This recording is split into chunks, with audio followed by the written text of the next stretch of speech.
إن الحمد لله نحمده ونستعينه ونستغفره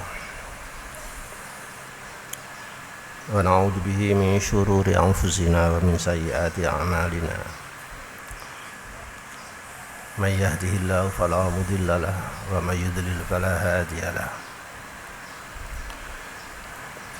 أشهد أن لا إله إلا الله وأشهد أن سيدنا محمدا عبده ورسوله اللهم صل على سيدنا محمد وعلى آل سيدنا محمد وسلم تسليما كثيرا أما بعد فيا أيها المسلمون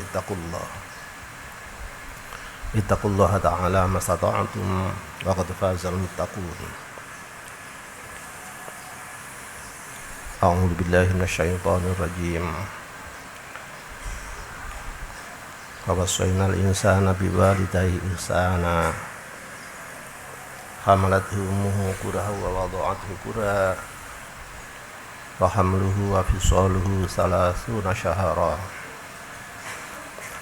حتى إذا بلغ أشده وبلغ 40 سنة قال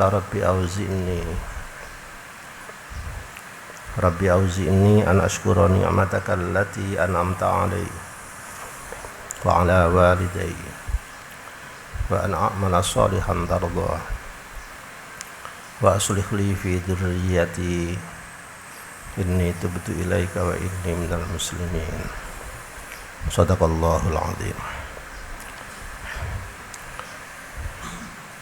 Ma'asyiral muslimin rahimakumullah.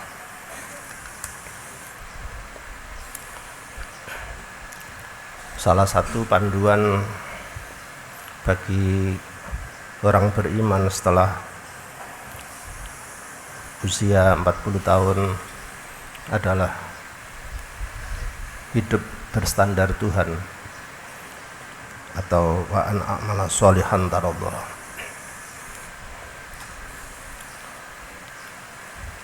Allah Subhanahu wa ta'ala memiliki sekian banyak sifat dan yang terdepan adalah Ar-Rahman. Ar-Rahman itu artinya Allah sangat maha kasih terhadap semua makhluk, semua hambanya. Tidak peduli dia beriman atau tidak, tidak peduli dia bertakwa atau tidak, siapapun yang mengikuti, mematuhi aturannya pasti akan mendapat balasan atau imbalan yang bagus.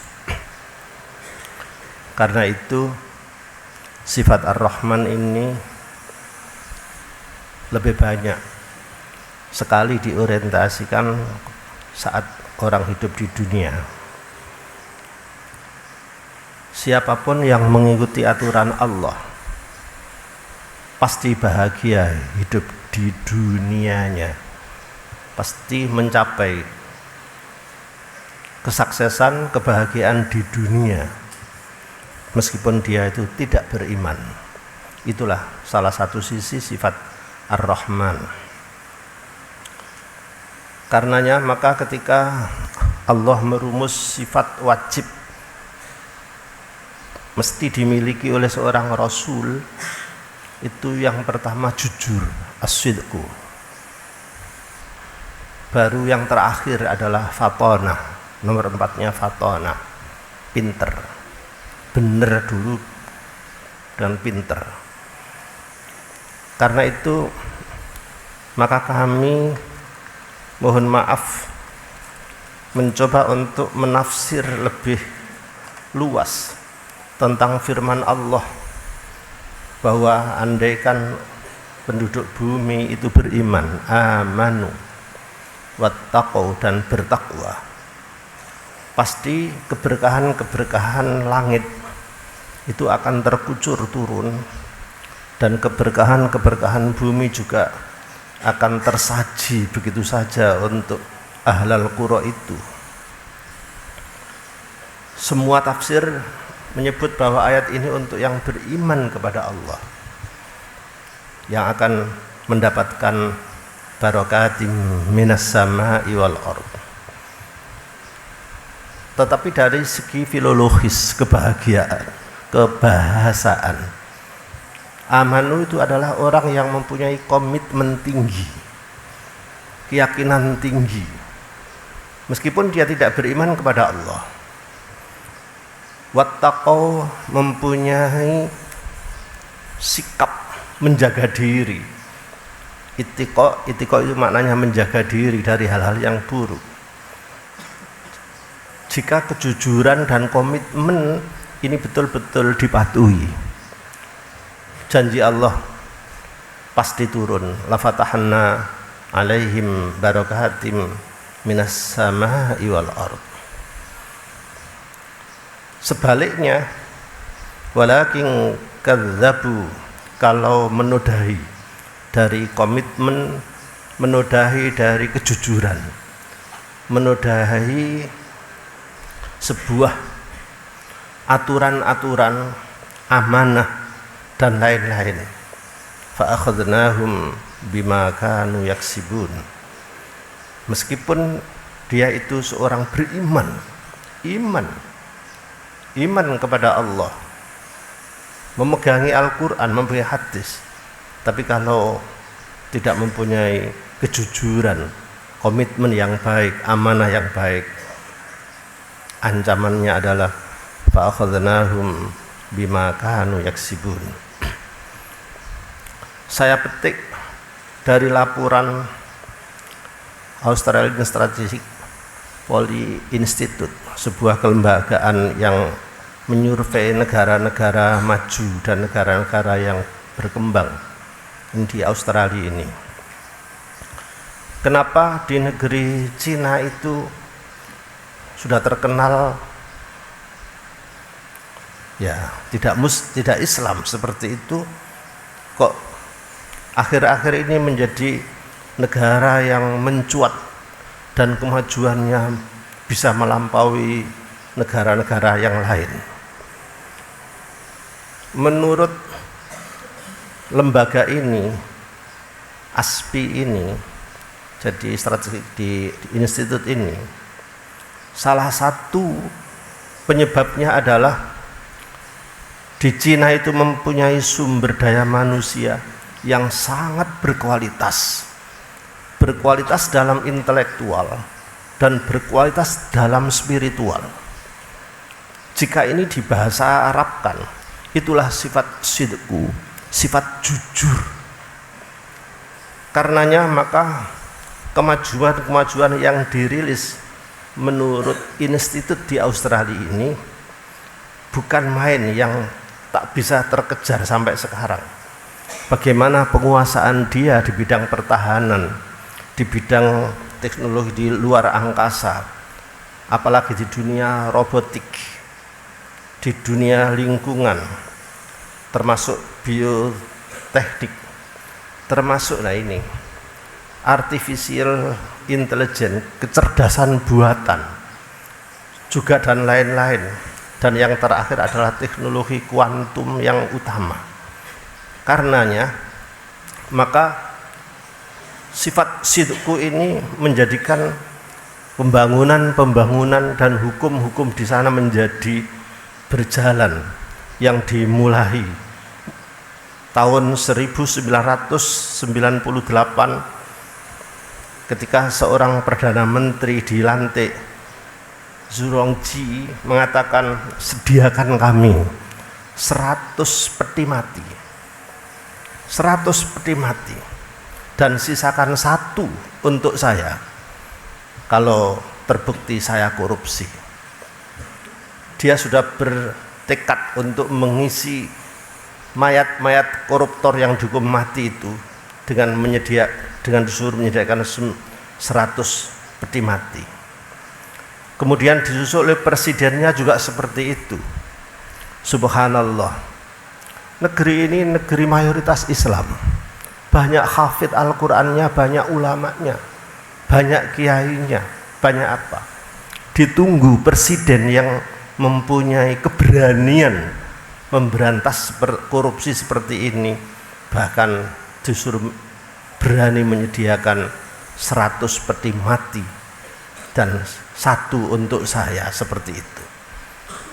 Dengan demikian bukan main pembangunan-pembangunan yang mereka capai, semuanya bagus karena insinyurnya dalam perhitungan membangun itu tepat, sidqu, diaplikasikan oleh pemborong yang jujur, kemudian pendanaan dari negara yang jujur, tidak terkorupsi. Bagaimana mungkin membangun jembatan gantung terbuat dari kaca yang tingginya di atas 300 meter, kaca, naiknya ke atasnya diantar dengan lift di tebing gunung dan seterusnya. Jembatan tol yang bertingkat-tingkat 5 dan sangat rumit di dunia. Subhanallah, pegunungan 6 pegunungan dikepras dan 7 lembah ditutup, di atasnya dipakai bandara udara yang baru. Tidak hanya itu, subhanallah, ini agak porno sedikit, bahkan dalam dunia robotik menciptakan pelacur yang terdiri dari robot, bisa komunikasi dengan pelanggannya, bisa apa seperti manusia biasa, tapi itu robot. Cina bisa membuat begitu. Di NU paling bisa membuat baksul masail, piye hukume ngeloni pelacur dari robot, zina apa enggak, paling itu masih mendingan. Karenanya maka subhanallah, hasil pembangunannya ini betul-betul kokoh, sesuai rencana, kuat dan lain-lain.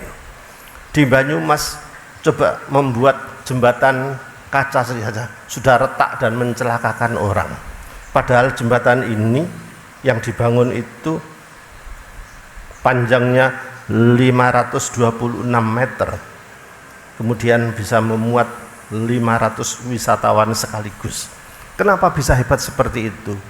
Menurut penelitian institut dari Australia ini, karena mempunyai sumber daya manusia yang berkualitas, yang sidqu, yang jujur.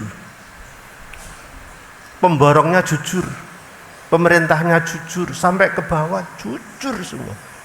Tidak ada. Mengapa? Ya takut sih, dan karena sungguhan.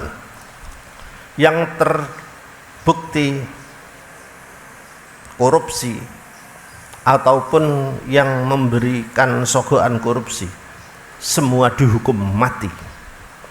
Saya ulangi lagi, baik yang korupsi menerima sogokan maupun yang nyogok, yang memberi, yang tahu itu, semua dihukum mati.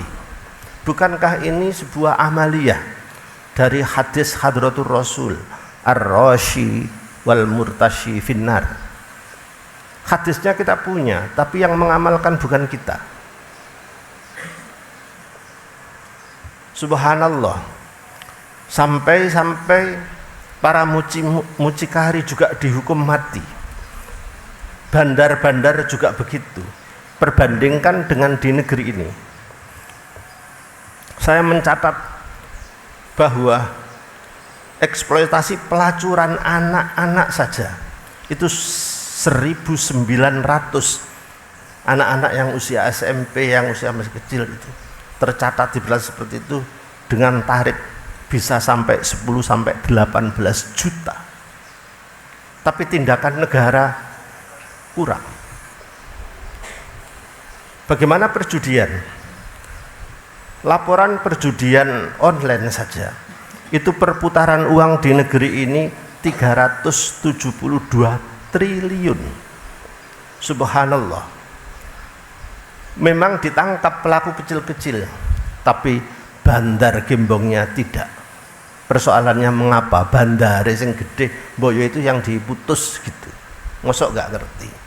Di sebuah televisi menyiarkan bahwa sudah menyebutkan inisial inisial dari bandar judi online itu salah satunya berinisial P.